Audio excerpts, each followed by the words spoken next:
بسم اللہ الرحمن الرحیم۔ السلام علیکم ناظرین، میں ہوں آپ کا ہوسٹ زبیر احمد اور آپ دیکھ رہے ہیں عوام کی آواز۔ ناظرین، ہم نے سنا تھا کہ لالچ بری بلا ہوتی ہے، ہم نے کتابوں میں پڑھا تھا کہ لالچ بری بلا ہوتی ہے، مگر آج ہم نے اپنی آنکھوں سے دیکھ لیا۔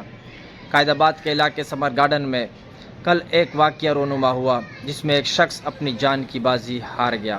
واقعہ کچھ یوں تھا کہ ایک شخص جو عرصہ دراز سے وہاں رہائش پذیر تھا اور اس کے کچھ ساتھی بھی وہاں تھے۔ اب واللہ عالم ان لوگوں نے وہ مکان کس ٹائم سے خریدا تھا اور اس کے دوران وہ کب سے یہ پلاننگ کر رہے تھے۔ تقریباً 15 سے 20 فٹ نیچے زمین کے اندر کھدائی کی اور وہاں سے وہ راستہ بناتے گئے سرنگ کے ذریعے، ایک پائپ لائن جس کا پاک عرب ریفائنری پیٹرولیم وہاں سے گزر رہا تھا۔ تو وہاں پر وہ شخص وہاں جاتے جب وہ اپنے ٹارگٹ کو اچیو کرنے لگے تو اس دوران وہاں گیس کی لیکیج ہوئی۔ گیس کی لیکیج سے جو اس کے ساتھی تھے وہ تو موقع سے نکل آئے، لیکن وہ شخص جو سب سے آخر میں تھا وہ وہاں پھنس گیا اور وہ وہاں پر بے ہوش ہو گیا اور پھر اس کے بعد وہ فوت ہو گئے۔ اطلاع ملتے ہی علاقے کے ایس ایچ او اور پولیس نفری وہاں پر پہنچی۔ کچھ دیر بعد میڈیا پہنچی، کچھ دیر بعد چیپا، ریسکیو والے اور فائر بریگیڈ بھی پہنچ گئی۔ تھوڑی دیر بعد پاک رینجر کے جوان بھی پہنچ گئے اور پورے علاقے کو سیل کر دیا گیا۔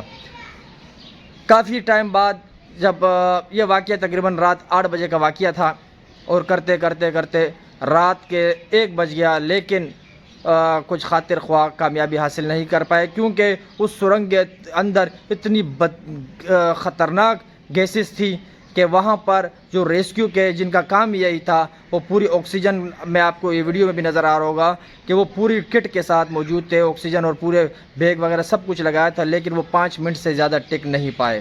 ان کا کہنا تھا کہ اتنی بدترین گیس ہے کہ 5 منٹ کے اندر ہمیں مجبوراً نکلنا پڑا، نہیں تو ہماری بھی جان جا سکتی تھی۔ تو اسی طرح علاقے کے ایس ایچ او وہ جناب ایس ایس پی آفتاب عباسی سے بھی رابطے میں رہے اور ان سے کہا کہ سر بہت کریٹیکل واقعہ ہے، اور اسی دوران جو اس کے مزید ساتھی تھے وہ اپنی کچھ گاڑیاں سمیت آلٹو، ایک کرولا تھی، اس کے علاوہ 125 اور ہائی روف وغیرہ چھوڑ کر فرار ہو گئے۔ علاقہ مکین پہنچے اہل محلہ اور اس کے ساتھ پورا قائد آباد وہاں پہنچ گیا اور حالات دیکھتے رہے اپنی آنکھوں سے۔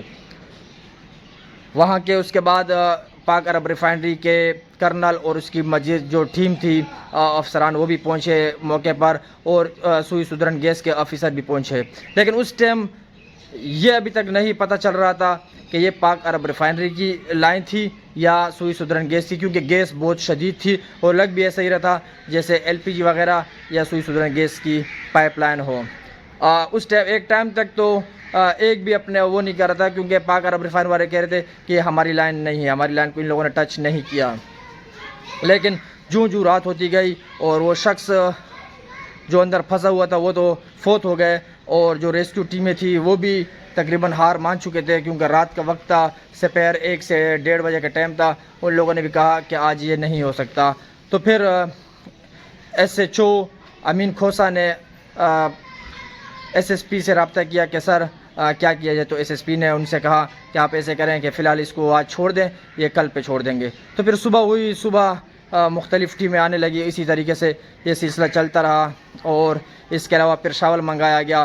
پھر باہر جہاں تک وہ سرنگ گئی تھی تقریباً مکان سے تقریباً 30 سے 40 میٹر دور یہ سرنگ وہ کھود چکے تھے، تقریباً وہ پائپ لائن کافی دور تھی مکان سے، وہاں تک یہ لوگ پہنچ چکے تھے، لیکن بدقسمتی سے وہ کہتے ہیں نا کہ وہ کچھ لوگ سالوں سال امیر نہیں ہوتے، وہ کچھ دنوں میں امیر ہونا چاہ رہے تھے، لیکن کیا کہا جائے، جہاں اللہ جسے چاہے اور جو کر چاہے اللہ بہتر سمجھتے ہیں۔ پھر وہ شخص ادھر ہی فوت ہو گئے اور ٹیم ریسکیو چلتی گئی، اس میں پھر شام ہو گئی، حتیٰ کہ رات کے 9 بجے پھر اس ڈیڈ باڈی کو نکالا گیا، وہ بھی نہایت ہی، جس دوران ریسکیو کی ٹیمیں 1112 کے جو لڑکے تھے وہ بھی اس دوران بے ہوش ہو گئے. 2 لڑکے تو بے ہوش ہو گئے. چیپا والوں کے میں سلام پیش کرتا ہوں ایک مرتبہ پھر چیپا والوں کو کہ چیپا والوں نے جتنی محنت کی, یقین کرو ریسکیو والوں نے تو اپنی محنت کی, ان کی تو کام یہی تھا, لیکن چیپا والوں نے ان کے ساتھ نہیں چھوڑا. اور جس طریقے جتنا ریسکیو والوں نے اس کے اندر مدد کی یا وہ جو اپنا کام کرتے رہے, اسی طرح چیپا والے بھی لگے رہے, ان لوگوں نے ہمت نہیں ماری. چیپا والے کے بھی ایک شخص جو تھا وہ بھی بیچارہ بہت زیادہ خراب ہو گیا, سانس کی پرابلم, کیونکہ میری خود ان سے بات ہوئی ریسکیو والوں سے. ان کا یہی کہنا تھا کہ بدترین گیس تھی, نہیں رہا جاتا, 5 منٹ سے زیادہ بندہ نہیں رہ سکتا تھا. ہماری بھی اگر ہمیں, کیونکہ رسیاں ان لوگوں نے باندھی ہوئی تھی, ہم خود دیکھ رہے تھے, میں خود اس ٹائم موجود تھا, ساری ہم نے کوریج کی ہے, آپ یہ ویڈیو بھی دیکھ سکتے ہیں. وہ بندہ خود کہہ رہا تھا ریسکیو والے کہ اگر کچھ سیکنڈ اگر ہمیں یہ اوپر نہ کھینچتے رسی سے تو شاید ہماری بھی حالات خراب ہوتے, ہماری بھی جان جا سکتی. کیونکہ وہ اس کے بعد آئے تھے, پارکوں کی پوری ٹیم آئی تھی, ان لوگوں نے جب وہاں ان کے وہ مشینری تھی, ان لوگوں نے جب چیک کیا, کہہ رہے کم از کم 4 سے 5 قسم کی گیس اس وقت موجود ہے. اب میں حیران اس بات پہ ہوں کہ جب پورا ان لوگوں نے کھدائی کی شاول سے, پورے بہت بڑا گڈھا کھودا, اس کے اندر بھی بندہ, مطلب کھلی گیس تھی اس کے اندر, اس دوران بھی لوگ وہاں نہیں رہ پا رہے تھے, مطلب اتنی شدید خطرناک گیس تھی. تو پھر اس سرنگ کے اندر کتنی خطرناک گیس ہوگی آپ خود دیکھ سکتے ہیں کہ کیا حالت ہوئی ہوگی اس ٹائم لوگوں کی. اور جو بیچارہ فوت ہو گیا, اللہ بخشے. اب کیا کر سکتے ہیں, کام تو نہیں آئی تھی کہ غلط تھا, لیکن تھا تو انسان, یقین کرو دل دکھ رہا تھا. میں نے بولا شاید اس کی شادی ہوئی ہوگی, اس کے بچے ہوں گے, اس کی فیملی ہوگی, اور اس کی فیملی بعد میں اس کے خاندان کے لوگ بھی آئے تھے. نہایت ہی دکھ ہوا, لیکن کیا کیا جائے, غلط کام کا غلط نتیجہ ہوتا ہے. آپ یہ ویڈیو دیکھ سکتے ہیں, یہ کلپیں آپ دیکھ سکتے ہیں, جتنی یہ کلپیں چل رہی ہیں, یہ ویڈیو چل رہی ہیں, یہ تصویریں چل رہی ہیں, یہ اس علاقے کے منظر تھا.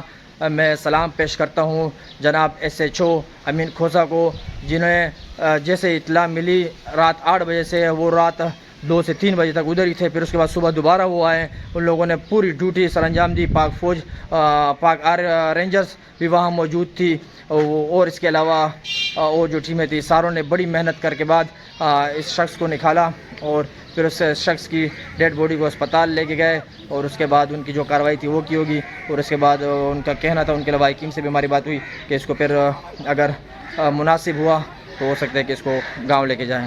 تو ناظرین, اس لیے کہتے ہیں کہ کوشش کرو کہ حق حلال کی کھاؤ, محنت کر کے کھاؤ, محنت میں عظمت ہے. اور لازمی بات ہے, ہوتا تو ہے کہ بندہ چوری چکاری کرے, اس طرح کے کام کرے, اور اسی ٹائم راتوں رات تو امیر ہو جاتا ہے, لیکن بات وہی آتی ہے, انجام یہی ہوتا ہے کہ کہیں نہ کہیں ایک طرف یہ واقعہ ہو جاتا ہے. پھر اس طریقے سے مطلب خود کی بھی بدنامی, بچوں کی بھی بدنامی, خاندان کی بدنامی, اور نتیجہ یہ جو آپ کے سامنے ہے. تو میری دعا ہے کہ اللہ ہم سب کو ایسے کاموں سے بچائے, اور ہم اسی طرح اپنے حلال روزی کرتے رہیں. اگر آپ کو یہ ویڈیو اچھی لگی ہو تو میری آپ لوگوں سے گزارش ہے کہ میرے YouTube چینل عوام کی آواز کو سبسکرائب کریں اور بیل آئیکن دبائیں. Thank you so much. Pakistan زندہ باد.